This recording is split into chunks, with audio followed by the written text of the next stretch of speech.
洞察局势，开启视野，这是火力早报时间。新的一天，让我们用几分钟掌握全球关键脉动。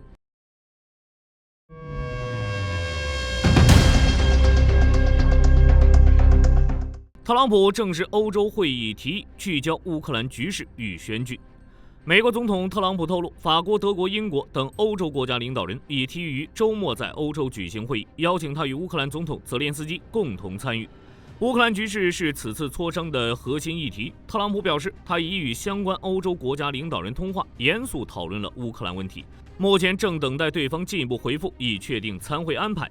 特朗普还对乌克兰推迟选举发表了看法，公开质疑选举的时间表，称想知道他们多久会举行选举，并呼吁泽连斯基保持务实态度。乌克兰中央选举委员会副主任杜博维克回应称，受战事影响，选举基础设施受损，选民流离失所。按国际标准完成选举准备至少需6个月，若仓促举行，将难以保障合规性。比利时警告欧盟没收俄资产或采取法律行动。德维福在接受采访时明确表示，若欧盟坚持查封欧洲清算银行持有的俄罗斯冻结资产，比利时可能采取法律行动。德维福强调，比利时正在与欧盟委员会持续谈判，核心是确保相关方案必须满足比利时提出的合理合法的最低条件。他认为，资产处理风险不应该仅由比利时承担。德维福批评没收俄罗斯资产的设想缺乏理性和周全考量，指出欧盟存在其他援助融资渠道，尽管需成员国一致批准。另一边，俄罗斯也对这件事进行了回应。拉夫罗夫批评欧洲通过掠夺俄罗斯黄金储备筹集战争资金，称这种将战争转化为商业交易的行为违背了其宣称的价值观。针对欧盟拟处理俄罗斯冻结资产的动向，拉夫罗夫发出警告，称俄方将对任何没收俄冻结资产的行为做出回应，不排除更大冲突。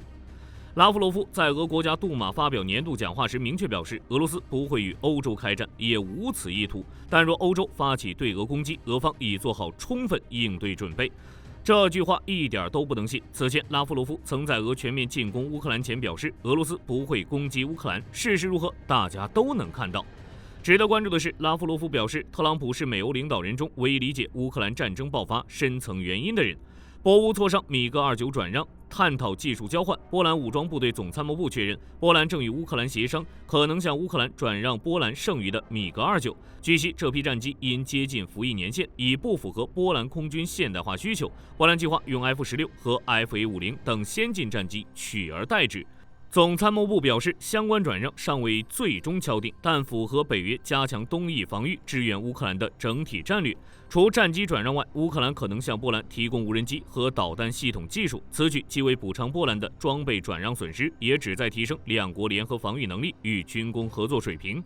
据了解，波乌关于米格29转让的谈判始于2024年7月，目前波兰空军仍装备11架米格29A 战斗机以及3架米格29UB 训练作战机。亚洲方向，泰柬边境冲突持续，特朗普拟调停。泰柬边境新一轮冲突进入新阶段，双方在多个边境省份的交火仍在持续。据泰国军方通报，柬埔寨向泰国素林府发射50余枚火箭弹，对民众安全构成严重威胁。泰国海军已启动镇压敌人行动，调动海空力量戒备，特帕号军舰进入全面战备状态，同时警告渔船远离边境海域。冲突已造成大量人员伤亡和民众流离失所。柬埔寨方面有12.7万人被疏散，泰国则有超过40万居民撤离，两国领导人陷入口水战。泰国总理阿努廷称，现在不是谈判的时候。柬埔寨参议院主席洪森则指责泰国侵略，呼吁民众支援军队，痛击入侵者。美国总统特朗普表示，他将与两国领导人通话调停。新加坡、马来西亚等国已呼吁双方停火止战，具体结果如何还有待观察。朝鲜试射近程火箭，韩美高度戒备。韩国参谋长联席会议证实，朝鲜本周发射了约10枚火箭弹，发射装置为240毫米多管火箭发射器，其射程可覆盖韩国首都首尔及周边地区。韩军方表示，火箭弹朝黄海北部发射，目前正对此次发射的具体参数进行全面分析。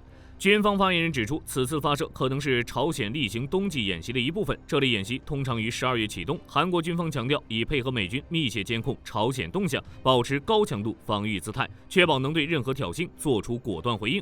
此前1个月，朝鲜曾发射1枚短程弹道导弹。韩国国防情报局此前评估认为，若朝鲜最高领导人金正恩下令，朝鲜已具备随时进行第7次核试验的能力。